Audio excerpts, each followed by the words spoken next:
আমাদের এখন সবচেয়ে গুরুত্বপূর্ণ কাজটি হচ্ছে নতুন দল গঠন করা। আমরা আমাদের জায়গা থেকে এই নতুন দলে আমাদের অভ্যুত্থানের অন্যতম সহযোদ্ধা নাহিদ ইসলামকে আমরা আমাদের জায়গা থেকে জানিয়েছি ওই ক্ষমতার চেয়ার থেকে জনতার চেয়ারে এসে গুরুত্বপূর্ণ একটি দায়িত্ব নেওয়ার জন্য। এবং আপনাদেরকে স্পষ্ট করে বলি, মিডিয়া থেকে শুরু করে বিভিন্ন জায়গায় এমন অনেক মহল রয়েছে যারা আমাদের মধ্যে বিভাজন ঘটানোর জন্য বিভিন্ন রকমের তথ্য বা নিউজ ছড়াচ্ছেন।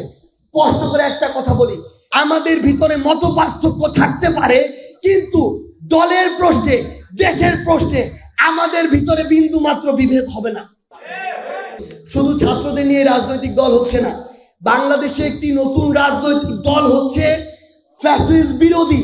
যে কোনো দলের, যে কোনো মতের, যে কোনো ধর্মের, বয়সের, শ্রেণীর মানুষের জন্য এই দল সবসময় উন্মুক্ত থাকবে।